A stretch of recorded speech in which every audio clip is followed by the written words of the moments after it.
Hello दोस्तों, मैं हूं हर्ष धवन, करियर गुरु एक्सपोर्ट एक्सपर्ट्स ग्लोबल की तरफ से। दोस्तों, हमारी एक सीरीज़ चल रही है लर्न इंपोर्ट एक्सपोर्ट बिजनेस। अगर एक्सपोर्ट सीखना चाहते हैं तो अलग सीरीज़ चल रही है, इंपोर्ट सीखना चाहते हैं तो how to start import business एक सीरीज़ चल रही है, तो वो सीरीज़ ज्वाइन कर सकते हैं। आज जो लोग इंपोर्ट करना चाहते हैं उनके लिए मैं एक बहुत ही इंपॉर्टेंट चीज़ लेके आया हूँ।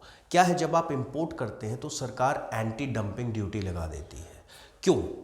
ये एंटी डंपिंग ड्यूटी क्या है? आपने बहुत बार नाम सुना होगा एंटी डंपिंग ड्यूटी का। अब ये क्यों लगाई जाती है और गवर्नमेंट का इस एंटी डंपिंग ड्यूटी पे लगाने का क्या पर्पस होता है? देखिए, सबसे पहली चीज़ ये होती है, अगर मान के चलिए, देखिए हम चाइना से कोई प्रोडक्ट इंपोर्ट करा रहे हैं, मान के चलिए कि मैं चाइना से स्टील इंपोर्ट करा रहा हूँ। अब चाइना के दिमाग में खुरापात आई, वो कहता है यार अगर मैं स्टील सस्ते रेट पे बेचना शुरू करूं, चाहे मेरा जितना मर्जी लॉस हो, मैं लॉस बियर कर लूंगा, लेकिन इंडिया की जो स्टील इंडस्ट्री है वो खत्म हो जाएगी।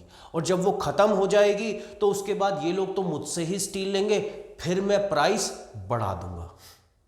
यही होता है ना। अब ऐसे बहुत से लोग हैं जो ऐसे बिजनेस की स्ट्रैटेजी यूज करते हैं कि भाई स्टार्टिंग में एक मार्केट खराब करने के लिए कम रेट कर दिया, बिल्कुल सीधा आ जाओ आ जाओ आ जाओ आ जाओ कि कम रेट करने में आ जाओ सारे के सारे। अब वो सेक्टर खराब हो गया। अब जब आप खुद सोचो, चाइना से अगर स्टील सस्ता मिलेगा तो हमारी डोमेस्टिक मार्केट में जो स्टील कंपनीज हैं उनसे स्टील कोई क्यों लेगा? खुद सोचिए, इंपोर्ट ही कराएंगे ना। अब जब इंपोर्ट होने लग गया इतने वॉल्यूम पे, यहाँ पे हमने परचेस करना छोड़ के दूसरे देशों से या फिर मैं कहूँ चाइना से इंपोर्ट कराना शुरू कर दिया, उसके बाद क्या होगा? सबसे पहली चीज़, हमारे देश की जो फॉरेन करेंसी है वो बाहर जा रही है। पहले हम जब यहाँ से प्रोडक्ट उठाते थे तो उसको तो हम रुपए में परचेस करते थे ना, उसको यूएस डॉलर में थोड़ी ना परचेस करते थे। लेकिन अगर मैं चाइना से परचेस करूंगा तो फॉरेन करेंसी तो वहां जा रही है। और सबसे बड़ा नुकसान क्या हो रहा है कि यहाँ की इंडस्ट्री बर्बाद हो रही है, यहाँ के लोग अनएम्प्लॉयड हो रहे हैं, कंपनी को ताले लग रहे हैं, कंपनी घाटे में जा रही है, इकोनॉमी डाउन हो रही है। अब ये सब चीज़ें सरकार देखते हुए ये सोचते हैं यार एक सेक्टर खराब हो रहा है। अगर मैं बात करूं स्टील के प्लांट्स में कितनी ही लेबर लगी होती है, वो स्टील का प्लांट भगवान ना करे बंद हो गया तो कितने लोग बेरोजगार हो जाएंगे। तो सरकार इकोनॉमी को बचाने के लिए, उस सेक्टर को बचाने के लिए, जॉब्स को बचाने के लिए, बिजनेस को बचाने के लिए तो एंटी डंपिंग ड्यूटी का इस्तेमाल करती है।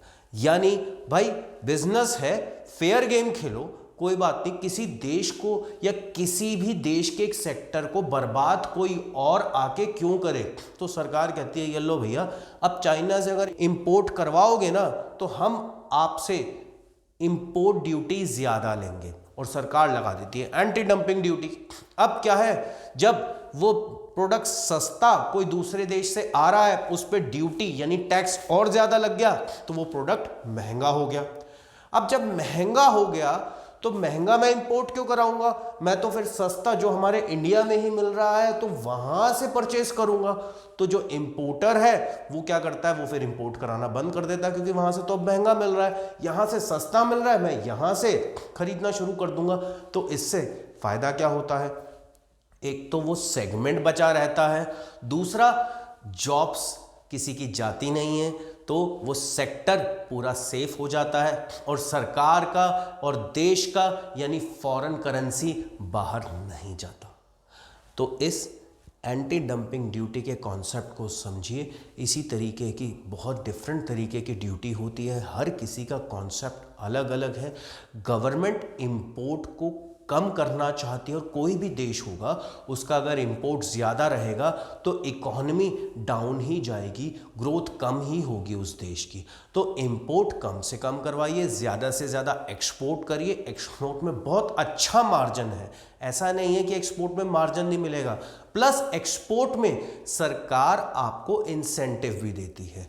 इंपोर्ट कराइए, क्योंकि ज़रूरी नहीं है कि सारे देश की यानी जो है हमारी जो रिक्वायरमेंट है या मैं कहूँ रिसोर्सेज हैं हमारे देश में सारे रिसोर्सेज अवेलेबल होंगे। ऐसा हो सकता है कि हमारे देश में कोई प्रोडक्ट अवेलेबल ना हो, हम इंपोर्ट करा के वो प्रोडक्ट दे दें। या फिर कोई ऐसा सेक्टर हो सकता है, जैसे हम तेल भी तो इंपोर्ट कराते हैं ना, तो फिर तेल यहाँ का प्रोडक्शन यहाँ पे इतना नहीं है तो इंपोर्ट कराने की ज़रूरत पड़ती है, तो ऐसा भी हो सकता है। तो लेकिन मैं ये कहूँगा कि जब भी अगर आप इंपोर्ट कर रहे हैं तो इन सब बातों का ध्यान रखिए, ड्यूटीज़ के बारे में आपको पूरी नॉलेज होनी चाहिए, और इंपोर्ट एक्सपोर्ट बिजनेस सीखना है तो सीरीज देखते रहिए। प्रैक्टिकली ट्रेनिंग लेनी है तो हम आपको प्रैक्टिकल ट्रेनिंग भी देते हैं, मैं खुद आपको प्रैक्टिकल ट्रेनिंग दूंगा, एक एक चीज़ के बारे में सिखाऊंगा, एक एक डॉक्यूमेंटेशन के बारे में सिखाऊंगा।